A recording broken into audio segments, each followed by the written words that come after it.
आखिर क्यों कामाख्या मंदिर के बाद रजरप्पा मंदिर दूसरा सबसे बड़ा शक्तिपीठ कहा जाता है और यहाँ इतनी ज़्यादा तांत्रिक गतिविधियाँ होती है। आखिर इस फोटो का और इस जगह का आपस में क्या संबंध है? आखिर छिन्नमस्तिका माता है कौन? चलिए इस सब के बारे में जानते हैं, रजरप्पा मंदिर के बारे में जानते हैं।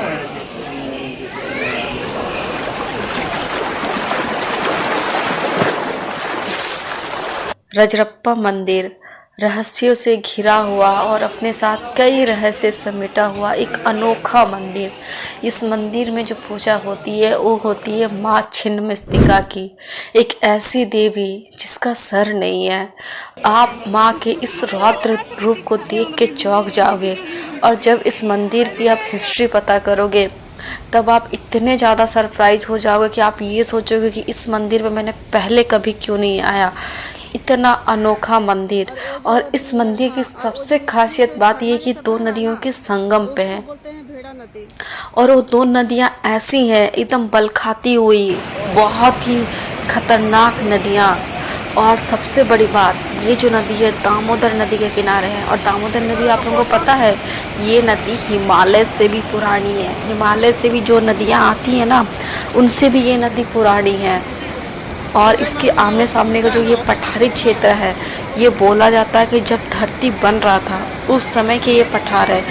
बहुत ही मतलब कि इसकी हिस्ट्री, इसकी जियोग्राफी बहुत ही अनोखा है। इस एरिया पे बहुत ही ज़्यादा जियोग्राफर आते हैं इस एरिया को सर्च करने के लिए।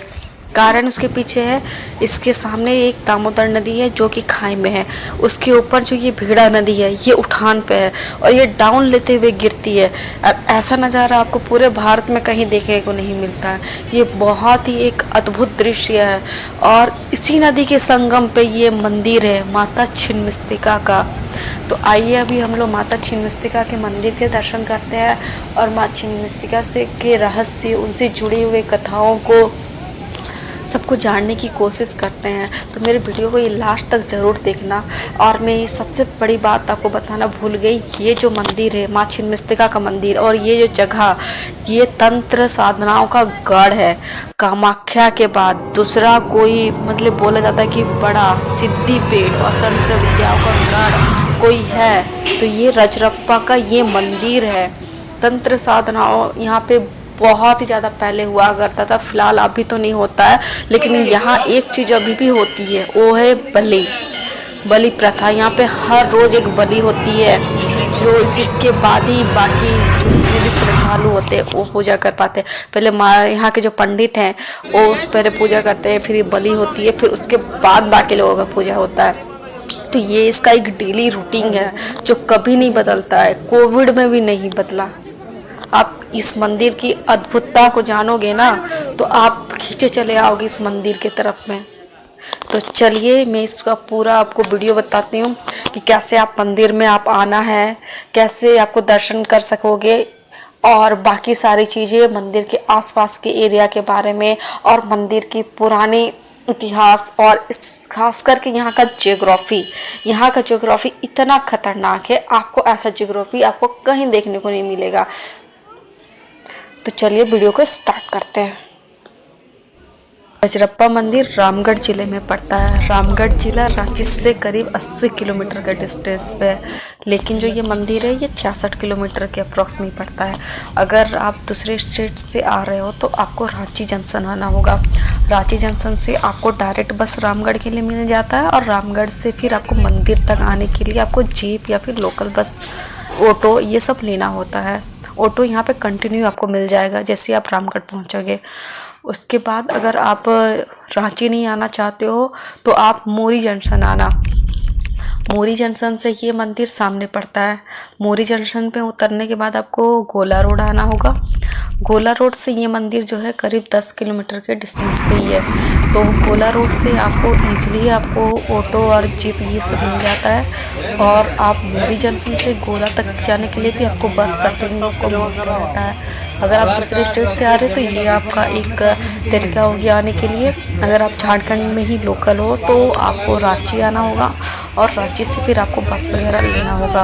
अगर आप खुद के गाड़ी से भी आ रहे हो तो सबसे जो शॉर्टकट डिस्टेंस पड़ता है ये चांडिल वाले रास्ते में जो चौका है, चौका से आपको डायरेक्ट मूरी के लिए एक शॉर्टकट रास्ता बन गया है। ये पहले नहीं था, अभी बन गया है। डायरेक्ट आप मूरी में निकलते हो और मूरी से डायरेक्ट गोला और गोला से मंदिर।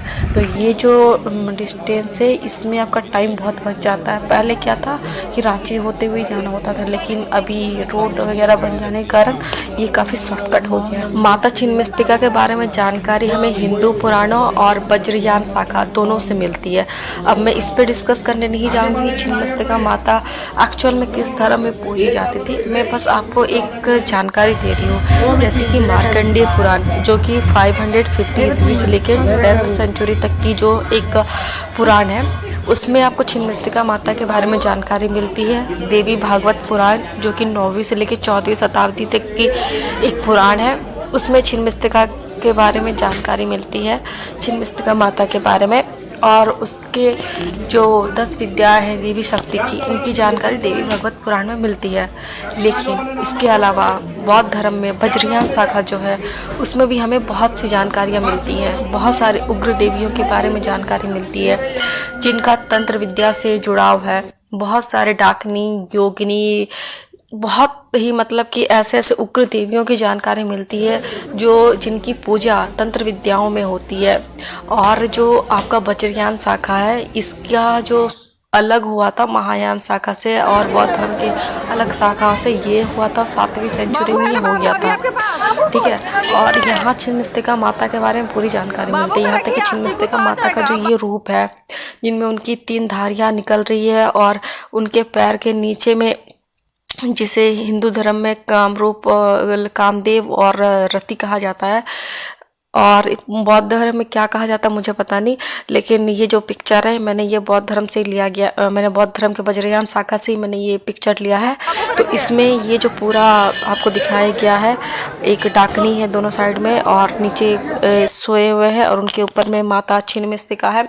कुछ यही रूप जो है ये आपके रजरप्पा में है। दामोदर नदी और भीड़ा नदी, इन दोनों का जो प्रतिरूप है ये दोनों जन है और इनके ऊपर में माता छिन्नमस्तिका है, यानी इस नदी के संगम के ऊपर में माता छिन्नमस्तिका का मंदिर है। तो ये पूरा फोटो और ये रजरप्पा का ये एरिया, ये दोनों एक दूसरे से कनेक्ट है, इसलिए यहाँ पे रजरप्पा में ये इतनी छिन्नमस्तिका मंदिर बना है और यहाँ इतना ज़्यादा तंत्र साधना होता है और ये एक शक्तिपीठ के रूप में जाना जाता है।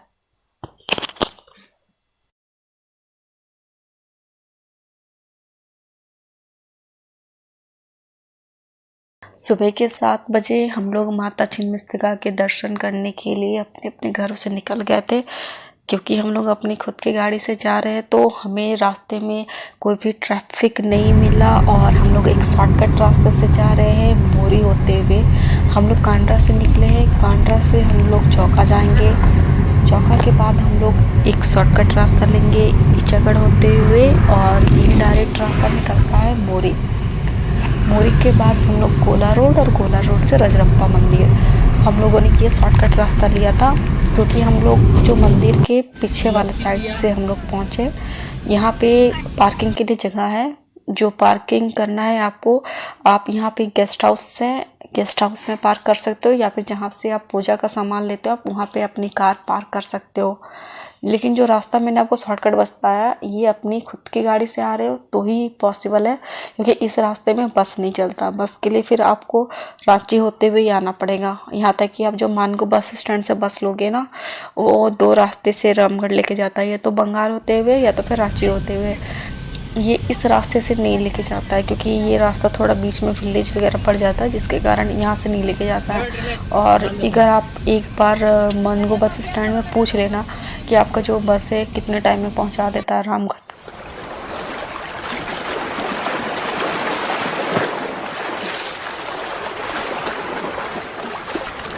आपको पता है पहले के टाइम में जो मंदिर बनते थे वो कहीं भी नहीं बन जाते थे, वो स्पेशली किसी संगम पे ही बनते थे, चाहे वो 2 पहाड़ एक दूसरे को ओवरलैप कर रहे हो या फिर 2 नदियाँ एक दूसरे में मिल रही हो।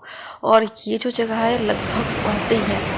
और दूसरा यहाँ पे छिन्नमस्तिका मंदिर बनने का कारण जो है वो ये फोटो है। इस फ़ोटो को जरा आप लोग ध्यान से देखो, समझने की कोशिश करो, फिर उसके बाद मैं बताती हूँ क्या कारण है। हिंदू धर्म में कहा जाता है कि कामरूप और रति जो है ये इनका सिंबल है इस फोटो का, जो कि कुछ ऐसा दिखता है। लेकिन जो बौद्धिज़्म है, बौद्धिज़्म में इस पिक्चर का एक बहुत बड़ा महत्व है। आपको लगेगा कि ये जो फ़ोटो है कुछ दूसरे टाइप का फ़ोटो, पर नहीं। अगर आप गहराई में जाओगे ना तो इसका मीनिंग बहुत डिफरेंट है। लगभग ऐसा समझ लो कि पृथ्वी का जो शुरुआत और अंत है इस फोटो में उसको दिखाया जाता है। अभी हम लोग की दृष्टि खराब हो चुकी है, इसलिए हम लोग गलत चीज़ सोचते हैं। पहले के टाइम में इन सब चीज़ को मीनिंग बहुत अलग होता था। देवी देवताओं को कपड़े की ज़रूरत नहीं होती है, कपड़े हम लोग पहनते हैं, हम लोग अपने शरीर को ढकने के लिए, क्योंकि समाज वैसा बना है। समाज देवी देवताओं के लिए नहीं होता है। तो इस फोटो को आप लोग गलत नज़रिए से मत देखना। और माता छिन्नमस्तिका का जो ये फोटो है, इसके नीचे में है एक पुरुष है, उसके ऊपर में एक स्त्री है, उसके पीठ के ऊपर में माता छिन्नमस्तिका है, और साथ में उनकी जो दो सहेलियां हैं जो उनकी रक्त धारा को पी रही है। ये पूरा फोटो है। तो ये जो जिसके ऊपर में माता छिन्नमस्तिका लेटी हुई है, इस जगह इसको दामोदर और भेरा नदी, जो यहाँ पे नदी है, उसको दर्शाया गया है। और इनके ऊपर माता छिन्नमस्तिका है, इसलिए यहाँ पे छिन्नमस्तिका मंदिर है। बहुत ही बड़ा लॉजिक है इस फोटो में और इस जगह में। आमतौर पे ऐसा आपको कहीं देखने को नहीं मिलता है, ये सिर्फ झारखंड में इस मंदिर में देखने के लिए मिलता है। इसीलिए आप यहाँ पे इतना ज़्यादा भीड़ होता है। यहाँ पे जो भीड़ होती है उसको मैं बता नहीं सकती हूँ। और जो मान्यता है इस जगह की, जो लोग आते हैं, जो भी यहाँ पे सच्चे मन से पूजा करते हैं, सबकी मनोकामनाएं पूरी होती है, सबको शांति मिलती है। इसलिए ये मंदिर कभी बंद नहीं होता, कोविड में भी नहीं बंद हुआ था। बहुत ही अद्भुत रहस्य इस मंदिर का। अगर आप लोग खुद आओगे ना तो इसकी शक्ति का अनुभव कर सकोगे। आपको 2 मिनट में गर्भगृह के अंदर पता चल जाएगा। ये जो मंदिर का स्ट्रक्चर है ये ज़्यादा पुराना नहीं है। मैं नहीं बोलूँगी ये मंदिर हज़ारों साल पुराना है, इसका जो स्ट्रक्चर है। लेकिन इस मंदिर के अंदर में माता छिन्नमस्तिका की एक छोटी सी मूर्ति है। बोला जाता है कि वो 2000 साल पुरानी है। मैक्सिमम लोग जिनकी कोई मनोकामना होती है या फिर मनोकामना पूरी हो गई है और वो मंदिर दर्शन के लिए आते हैं, तो ये भैरवी नदी है, यहीं पे स्नान करते हैं। और यहीं से स्नान करने के बाद में कपड़े वगैरह चेंज करने के बाद में यहीं से प्रसाद वगैरह लेके, फूल वगैरह लेके मंदिर तरफ जाते हैं पूजा करने के लिए। एक्चुअल में यहाँ पे बहुत भीड़ होती है। आप जैसे कामाख्या मंदिर में भीड़ देखते हो ना, वैसे ही भीड़ होती है यहाँ पे।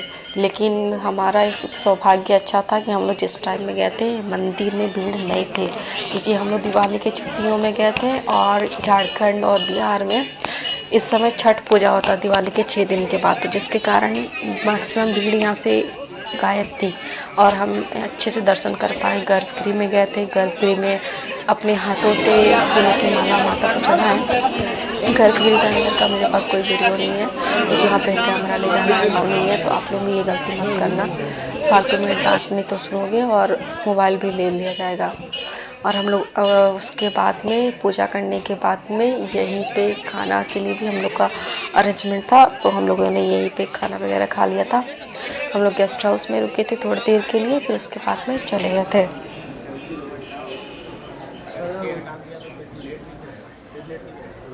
इस मंदिर में हमेशा बलि होती है। कोई एक ऐसा दिन नहीं जाता जहाँ यहाँ पे बलि नहीं होती है। और जितनी भी लोगों की मनोकामनाएं होती है ना, सब लोग यहाँ पे बलि चढ़ाते हैं।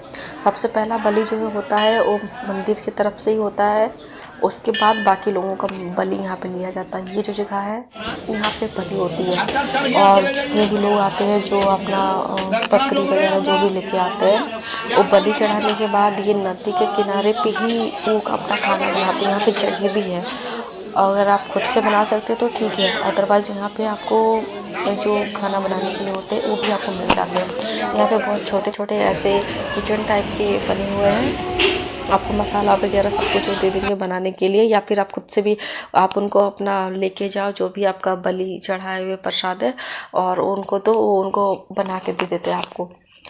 आपको यहाँ पे बना बनाया हुआ भी आपको मिल जाता है।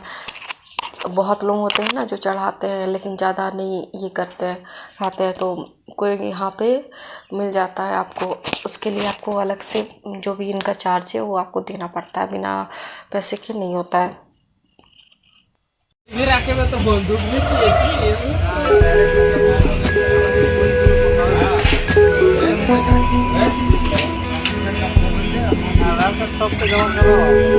आधार कार्ड जमीन चला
Thank you.